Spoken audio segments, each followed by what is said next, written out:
And today, we get to hear from the CEO and the founder of ELI.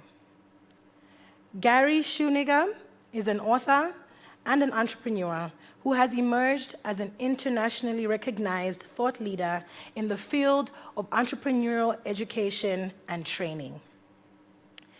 Here to talk to us about entrepreneurial mindset, please welcome to the stage, Gary Schoeniger.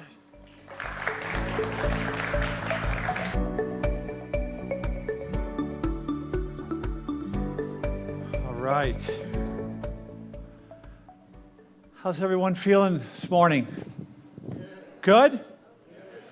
All right, I'm going to try to move around a little bit.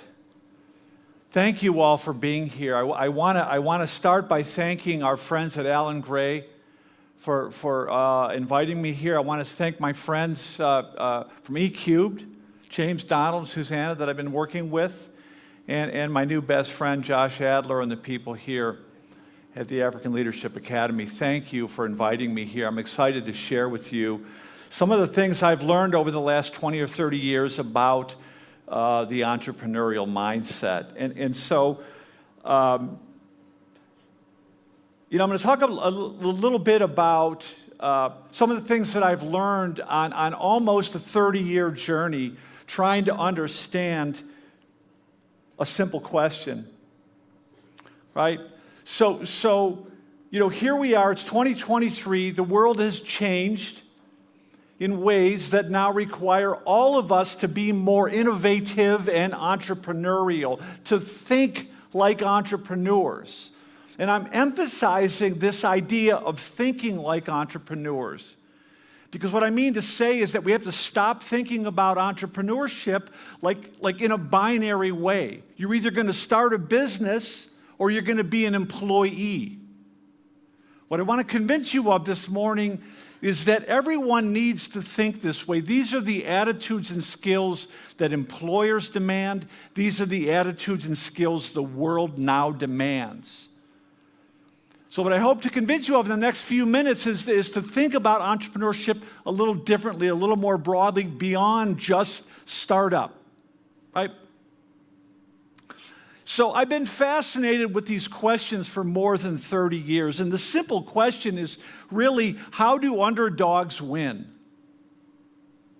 How do people who have no particular advantage in life, not academic, not economic, not intellectual, they have no particular personality traits that allow them to stand out, yet somehow they manage to alter their place in the socioeconomic structure. They manage to recognize opportunities the rest of us overlook.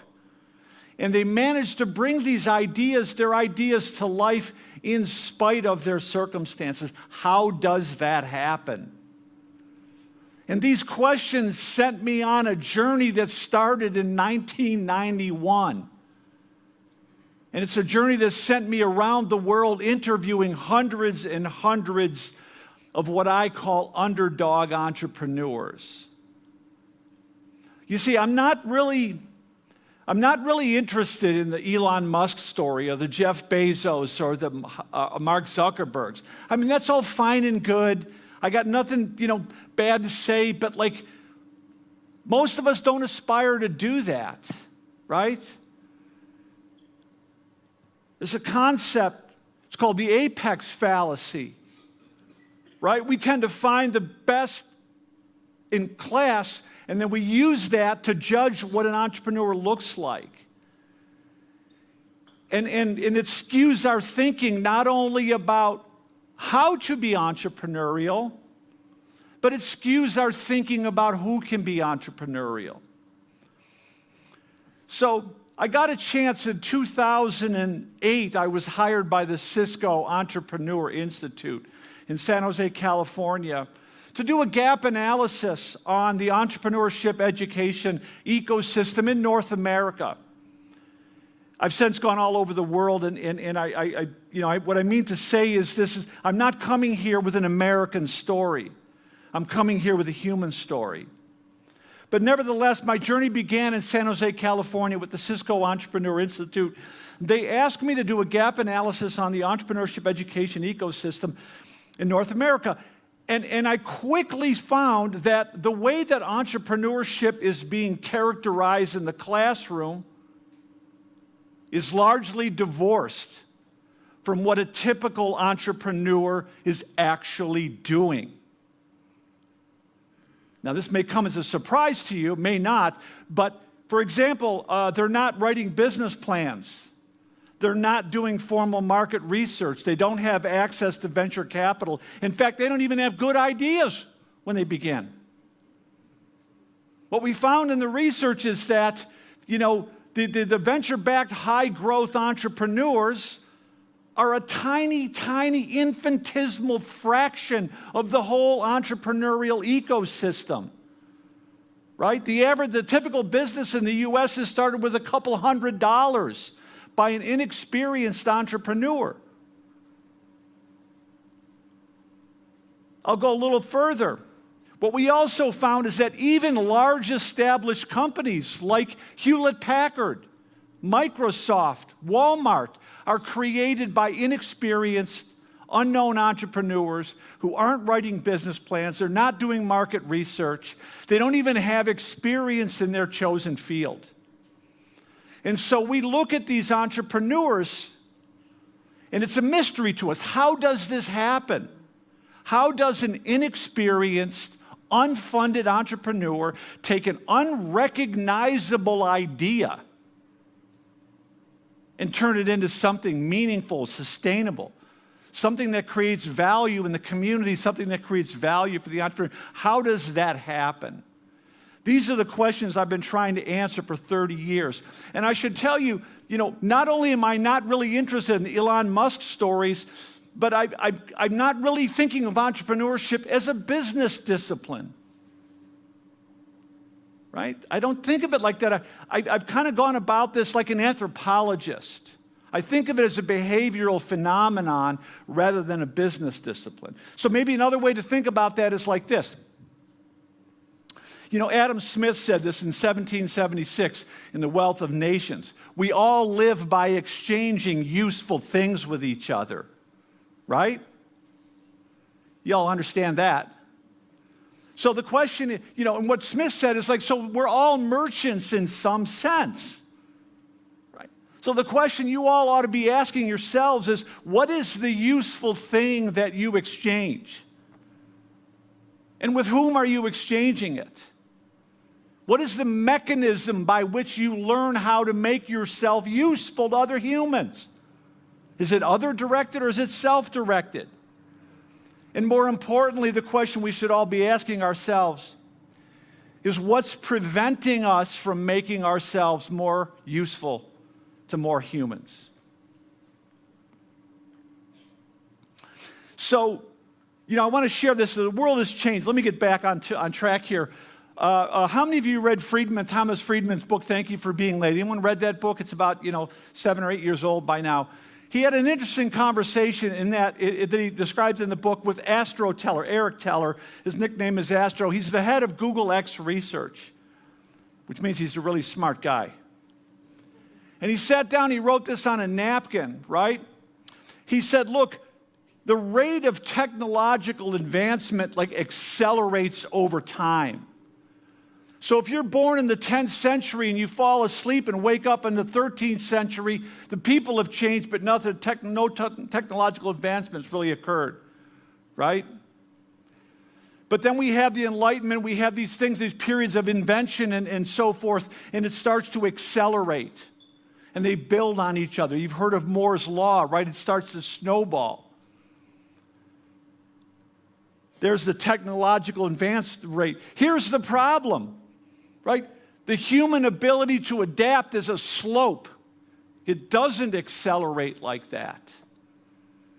And what Alvin Toffler wrote about in Future Shock is that at some point in the future, the rate of change is going to exceed our capacity to adapt. We're there, right? So one of the points that Teller made that I want to bring out in this summit is that no one can keep pace.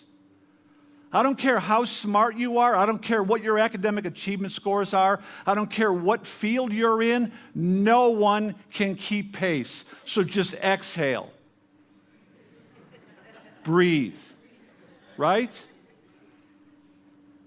But this has implications for how we think about leadership in the future, because not even the boss can keep up. The only way the boss can keep up is tapping into the entrepreneurial capacity of the people in the organization. So the question we're asking is, how do we bridge that gap? I don't have all the answers, but part of what I'm saying is that entrepreneurs are better suited to adapt. When we look at entrepreneurial people, and I've coined this term entrepreneurials, like millennials, only they're not beholden to a generation. They're beholden to a particular mindset, a particular way of thinking. But they don't all own their own business. They work in government, they work in other people's businesses. They're entrepreneurials, right? When we look at entrepreneurial people, what we see are people who are highly resilient. They're resourceful. They're creative, critical thinkers who know how to identify and actualize opportunities even in the most opportunity-constrained environments. Right? When we look at entrepreneurial people, what we see are people that have the attitudes and skills that we not only want to develop in ourselves, but attitudes and skills that we want to cultivate in our children, in our students, in our workforce, in our citizens, right? These are the skills the world now demands. So I had a chance back to Cisco for a minute. I came back to Cisco and I said, well, look, there's this disconnect from the way people are teaching entrepreneurship and what the entrepreneur's actually doing. And they said, well, what are they doing? And I said, well, there's not a lot of data out there. We're going to have to create some data. And so Cisco gave me a platform to start to go around the United States. I began in the United States. I've since been all over the world interviewing hundreds and hundreds of these underdog entrepreneurs. I've interviewed entrepreneurs right here in Johannesburg, in Argentina, in Colombia, Mexico, North America, Eastern Europe, all over the globe. The story is the same. This is not an American story. This is a human story. So I want to tell you one such story here that really got to me. But I want to come back to this idea that our ability to embrace entrepreneurial thinking is constrained. It's limited by the ways in which we define it. So we hear this word entrepreneur, and it conjures the image of the Silicon Valley, venture-backed, high-tech entrepreneur. And that's fine. There's nothing wrong with that. But just keep in mind that that's a tiny fraction of a single percent, of all entrepreneurial activity is created with venture capital. It's like a fraction of a single percent, right? So, again, this idea of the entrepreneur as the high-growth entrepreneur skews our thinking about how to be entrepreneurial and about who can be entrepreneurial. And it doesn't map the reality with what a typical entrepreneur is doing. So Cisco gives me the chance to go around and start interviewing hundreds and hundreds of these, what I call underdog entrepreneurs, the everyday entrepreneur, people that don't have big ideas, they don't have big personalities, they don't have access to venture capital. In the beginning, their ideas are unrecognizable to anyone but themselves and a few of their over-caffeinated friends, right? No, really, think about this for a minute. I'm going to use an American example. I'm sorry, but you all know what Walton's is, right? Walmart? Okay, Sam Walton, 1946, comes back from the Second World War. He borrows a couple $1,000s from his mother-in-law to start a discount variety store in the middle of a town that no one ever heard of, in the middle of the United States in a cow pasture, right? Do you think this guy's going to win any business plan competitions? Do you think there's going to be venture capital? right? Nobody can recognize this guy. He doesn't even see it in himself yet, right? It took him 27 years before he had a distribution center. That's more typical of how it goes. In the beginning, the idea isn't right. If you would have sat down with this guy and said, look, Sears Roebuck reigns supreme. What do you think you're doing with your stupid little discount variety store? In the beginning, all good ideas look like bad ideas. So anyway, I'm going around the United States. I'm interviewing all these underdog stories. I've since been around the world. I could tell you stories all day long. I want to just tell you one for right now. So I went to Tulsa, Oklahoma. I met this guy named Clifton Talbert. And I didn't know much about him when I got there. All I knew is he was one of the founders of the Stairmaster, the exercise machine. And so I sat down with him and I said, how did you learn how to think like an entrepreneur? Like, what got you on this path? You see, again, I was going about this like an anthropologist, like more of ethnographic research. I was trying to get to the underlying beliefs and values. I was trying to get to the common and controllable factors in these stories. And part of the problem is entrepreneurs don't know what they know. So if you sit down with a successful entrepreneur and you say, Dennis, you borrowed $5,000 from your mother-in-law 20 years ago, now you got this giant company, how'd you do it? And Dennis is going to say something to me like this: I worked really hard and I never gave up. Well, I'm thinking, son of a gun, I'm working really hard too, right? You really got to dig. You got to keep asking why. You got to there's the underlying beliefs and assumptions that the entrepreneurs themselves are not even aware of. And that's what helps perpetuate the myth. So I asked Clifton Talbert, I said, how'd you learn how to think like an entrepreneur? And he started to explain to me that he was born in the Mississippi Delta in the United States in the 1940s at the height of the Jim Crow legal segregation. He was born in this poor cotton community. He said all I could see was cotton fields, and for miles in every direction. And he said for people that look like me, the work was in the cotton fields. That was the expected way of life. And he said Mr. Walter's field truck came every morning at 6, and you got on the field truck, and you went and picked cotton. Nobody congratulated you for the good job you did. There were no pay raises. That was it. He said that was the expected way of life. And he said, that's what I was doing since I was a 5-year-old kid. Except for the fact that I was 13 years old. And he pulled this picture out of a shoebox. And he held it up and he said, this is the man that taught me how to think like an entrepreneur. At that point, I looked at the guy with the camera and the sound guy. I said, is this stuff working here? Because what's starting to come out of this guy's mouth, I can't believe I'm hearing, right? This is the story I was looking for. He said, I went to work for my Uncle Cleve. He owned the local ice house. He had a 4th grade education. He wasn't allowed to go in the bank. He was the only guy in our town that had money in the bank.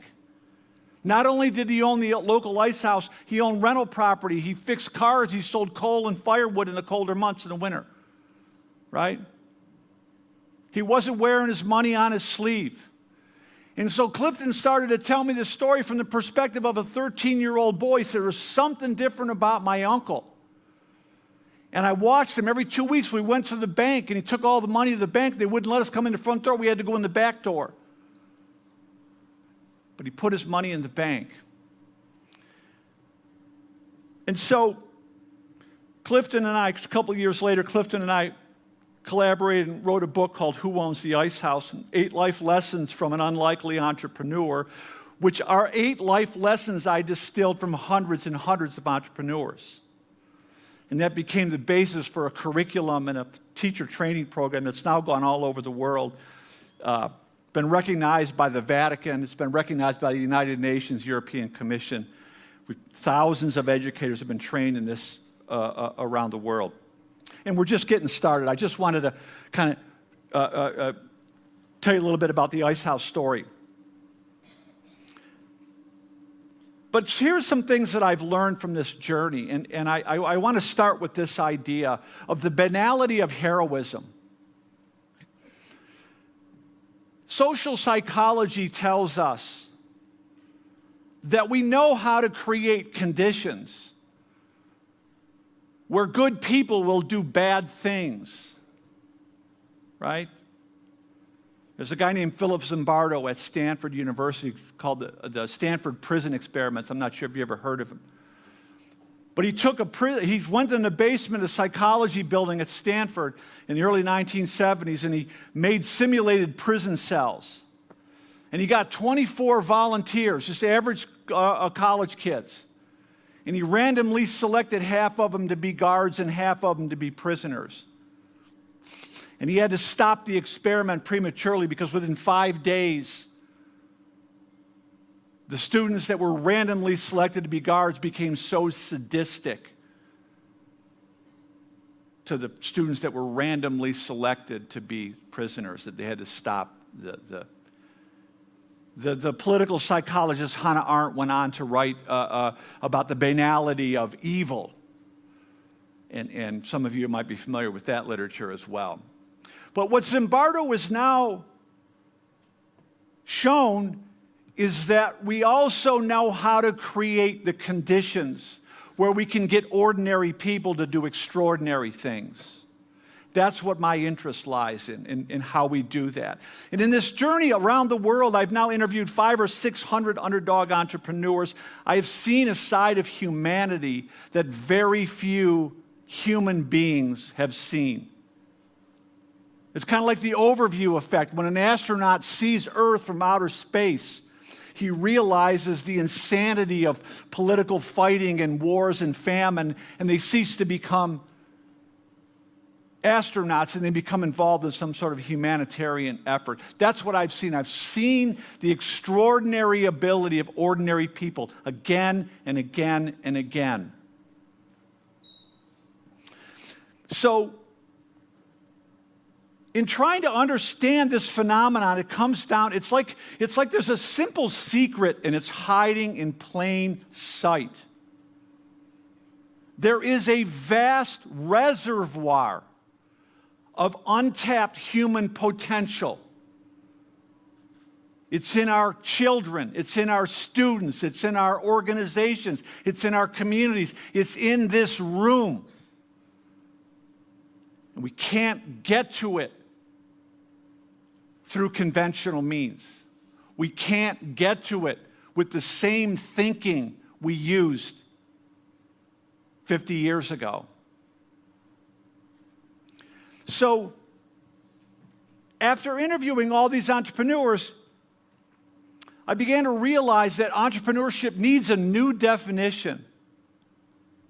Right? If you look at the definitions of entrepreneurship, they're woefully out of date.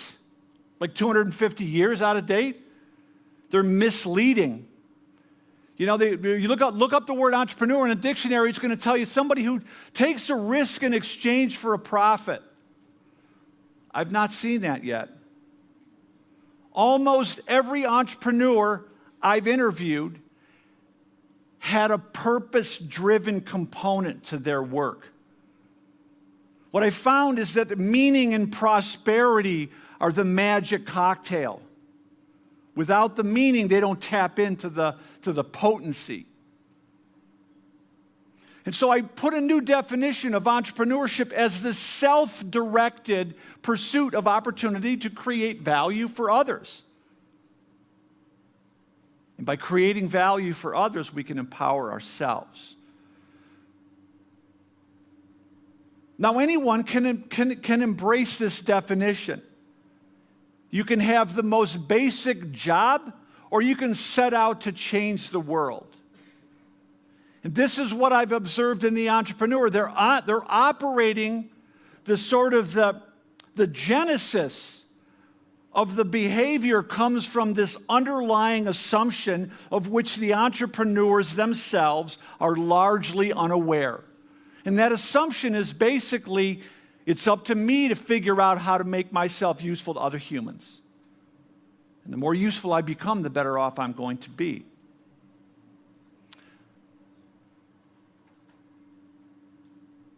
the ability to make ourselves useful to other humans knows no bounds.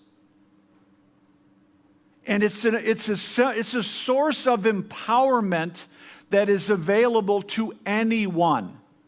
It does not require big ideas, access to venture capital, special credentials, an outsized personality. It doesn't require anything that we don't already have.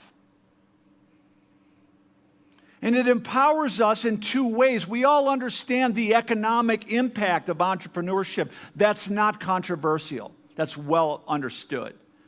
But what few people are beginning to understand is the developmental benefits. This is where the true empowerment happens. When a human being is encouraged to pursue her interests and develop her abilities in ways that contribute to the greater good, she becomes optimally engaged. She taps into the most potent form of human motivation. It's called intrinsic motivation. That's how underdogs win. It's real simple. It's a simple secret, and it's hiding in plain sight. But again, we can't get to this untapped reservoir with the same methods of teaching and learning. Right? So part of my message this morning is, stop blaming our students, our children, our workers for their lack of engagement. And we have to look within. To what extent are the systems that we design, the systems that we administer, how are those systems inhibiting the development of entrepreneurial attitudes, behaviors, and skills? When we think about creating entrepreneurial ecosystems, we got to think about what do we stop doing, right? Now, just to wrap this up, here's what I'm trying to say. I don't know if you've read this book, but it's an important book. Jared Diamond is best known for Guns, Germs, and Steel, but I highly recommend this book, Collapse: How Societies Choose to Fail or Succeed. And what Diamond wrote is the values to which we cling most stubbornly under inappropriate conditions are those values that were once the source of our greatest triumph. The managerial mindset that once enabled us to succeed is becoming increasingly maladaptive in the face of change. Now, I'm not saying managerial thinking is bad. In the past, it was sufficient. Today, it's necessary, but it's no longer sufficient, and we need both. And what I mean by that is that managerial, let me say it like this. The entrepreneurial mindset only seems enigmatic to us to the extent that we are steeped in managerial thinking. Right? It's what we learn about culture. I can't understand your culture until I realize I'm looking at the world through my own cultural lens. Right? A mindset is to a person what culture is to a group. And so managerial paradigms are essential for the efficient replication and distribution of useful things. I want to be very clear about that. But the managerial paradigm, the deeply held values of a managerial paradigm are rooted in efficiency. They are error-reducing paradigms that are not conducive to exploration, experimentation. And so we need, as leaders, we need to create spaces where these two ideas can mingle and swap.